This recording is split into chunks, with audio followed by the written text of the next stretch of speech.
4:00 ng hapon, Hunyo 9. Isang ordinaryong araw sana ng kasiyahan at pagkakaibigan. Sa pagdiriwang ng ika-22 kaarawan ni Echo, simple lamang ang kanyang nais, isang tahimik na salusalo kasama ang mga taong malalapit sa kanya. Sa pamamagitan ng kanilang group chat, isa-isa niyang inanyayahan ang kanyang mga kaibigan, mga taong hindi niya inakalang magiging bahagi ng isang gabing hindi nila malilimutan. Maagang dumating si Joms upang tumulong sa paghahanda. Maya-maya pa'y sabay namang dumating sina Nick, Tangan ang kanyang gitara, at si Shin.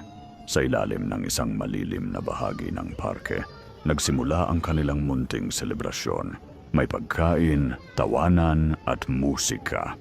Sa mga oras na iyon, walang sinuman ang nag-aakalang ang masayang pagsasama ay unti-unting hahantong sa isang pangyayaring babago sa lahat.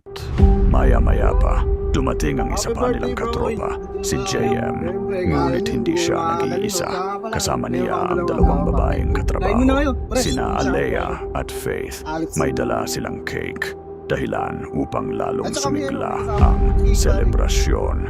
Tawanan, kantahan, kuwentuhan. Tila walang bahid ng panganib ang gabing iyon. Mahinahon ang ihip ng hangin, malamig ang paligid, at sa ilalim ng dilim ng parke, mistulang perpekto ang samahan. Kaya naman, nagpaalam sina Alea at Faith sa kanilang mga magulang na baka gabihin lamang ng kaunti. Ngunit uuwi rin bago mag-9 ng gabi. Ngunit habang lumalalim ang gabi, may isang aninong papalapit. Habang abala ang lahat sa videoke at inuman, napansin nilang may kulang. Wala pa ang kanilang kaibigan, si Rigo. Sa group chat, sinabi nitong may late lamang dahil galing pa siya sa trabaho. Ngunit may dala raw itong espesyal na regalo para sa birthday celebrant na si Echo. Pagsapit ng 6:30 ng gabi, tuluyan ng nilamon ng dilim ang parke. Tanging ilaw mula sa mga cellphone at mahinang sindi ng poste ang nagbibigay liwanag sa kanilang paligid. Ramdam na rin ang epekto ng alak sa grupo. At si Alea halatang nahihilo na sa kalasingan. At doon, mula sa madilim na daanan, biglang sumulpot si Rigor. Tahimik, nakangiti at may bitbit na mamahaling imported na alak. Ngunit sa likod ng kaniyang ngiti, may nakatagong maitim na balak. Habang abala ang magkakatropa sa pagpili ng kanta, palihim na kumilos si Rigor. Dahan-dahan niyang sinalina ng alak ang baso ni Echo at walang pag-aalinlangang hinaluan ito ng pampalibido at matinding pampatulog. Isang nakaplanong bitag, isang gabing sisira sa buhay ng iba. Inabot niya ang baso kay Echo at walang kamalay-malay itong uminom. Ngunit dahil sa sobrang tapang ng lasa, kalahati lamang ang kaniyang nainom. Ibinaba niya ang baso sa lamesa, saka nagtungo sa may puno upang umihi. At doon, nagsimulang umikot ang kapalaran. Habang wala si Echo, si Alea, nahilo na sa alak at matinding nauuhaw, ay napatingin sa naiwan na baso sa mesa. Sa pag-aakalang ordinaryong inumin lamang iyon, bigla niya itong inisang lagok. Nakita ito ni Faith. Sinitaan niya si Alea. Ngunit huli na ang lahat. Makalipas lamang ang 20 minuto, sabay na umepekto ang lason. Si Echo, habang pabalik mula sa pag-ihi, ay biglang natumba sa damuhan at nawalan ng malay. Samantalang si Alea, unti-unting nilamon ng kakaibang init ang kaniyang katawan. Bumilis ang tibok ng kaniyang puso, nang hina ang tuhod hanggang sa mawalan siya ng kontrol sa sarili. Doon na nagsimulang magpanik si Faith. Agad siyang humingi ng tulong kay JM. Ngunit sa gitna ng kaguluhan, may isang taong kalmado. Si Rigor, parang isang mandaragit na naghihintay lamang ng tamang tiyempo. Inutusan niya si JM na buhatin si Echo patungo sa gilid upang makahiga. Ngunit sa loob ng madilim at tahimik na pavilion, doon naganap ang bangungot.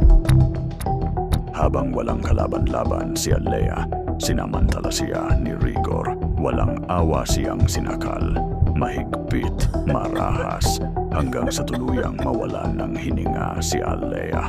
At matapos ang krimen, parang usok na naglaho si Rigor sa kadiliman ng gabi.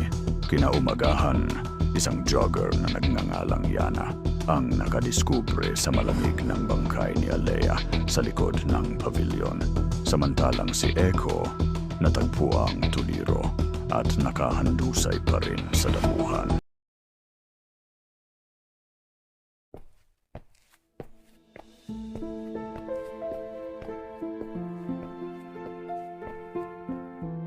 Kalso, pakisecure ang area. Huwag mong hayaang lumapit ang ibang tropa ni Concepcion para hindi magulo ang mga ebidensya. Siguraduhin mong makuhaan ng malinaw na litrato ang bawat baso, bote at fingerprints dyan sa lamesa. Copy, Sir Martin. Kausapin ko na rin si Miss Reyes para sa kanyang initial statement bilang unang nakakita sa scene. Martin, tignan mo to. May nakikita akong pasa sa leeg. Hindi lang yan, Doc. Kumuha ako ng samples mula sa biktima para sa toxicology. May kakaibang amoy ng kemikal sa kanyang labi. Iimbestigahan natin sa lab kung ito ba ay aphrodisiac na hinaluan ng sedative substance. Ito ang pangunahing dahilan kung bakit hindi nakasigaw o nakatakbo ang biktima sa simula ng krimen dahil paralisado ang katawan niya. Investigator Joms. Sir, tignan niyo tong partikular na baso mula sa lamesa. May dalawang magkaibang marka ng labi at laway na nakuha natin. Base. Sa posisyon, si Concepcion at ang biktimang si Duyuhin ang uminom dito. Pero ang fingerprint na nakuha sa katawan ng bote at sa hawakan ng baso, hindi kay Concepcion. Match na match ito sa database kay Apundar. Wait, kung pareho silang uminom sa iisang baso? Ibig sabihin, biktima din pala si Concepcion at wala siyang malay nang mangyari ang krimen? Eksakto. Lumabas din sa paunang pagsusuri ng dugo ni Concepcion habang tuliro siya na positibo siya sa parehong kemikal at pampatulog na nasa katawan ng biktima. Chemical restraint ang ginamit dito. Sadyang pinatumba ang birthday boy para makuha at masolo ng totoong suspect ang biktima. At eto pa ang pinakamatibay na ebidensya kay Martin. Tapos na ang oral at vaginal swab natin sa biktima. Sa ginawang acid phosphatase test at DNA typing ay nagne-negatibo kay Echo. Ang DNA profile na nakuha sa katawan ng biktima ay 100% na tumutugma kay Apundar. Martin, investigator, 7-6 muna dito sa Tucero. All units, mag-alert. Si Apundar ang ating main suspect. Maglabas ng warrant of arrest. Hindi nagsisinungaling ang siyensya ng legal medicine. Nahanap na natin ang katotohanan. Sa tulong ng masusing investigasyon ni Martin Mendoza at Calso, kasama ang siyentipikong pagsusuri ni John Alex at Raymark Ellis, nabunyag ang katotohanan sa likod ng malagim na krimen na patunayang walang kinalaman ang birthday boy na si Echo sa insidente. Sa pamamagitan ng testimonya ni Yasmien Gail Reyes at ng mga ebidensyang hindi nagsisinungaling mula sa DNA ni Apundar na nakuha sa katawan ng biktima hanggang sa bakas ng lason sa dugo ni Echo, unti-unting natukoy ang tunay na salarin. Sa huli, nagsilbing boses ng biktima ang legal medicine upang mabigyan ng hustisya ang pagkamatay ni Duyuhin at tuluyang mapanagot ang totoong kriminal na si Apundar.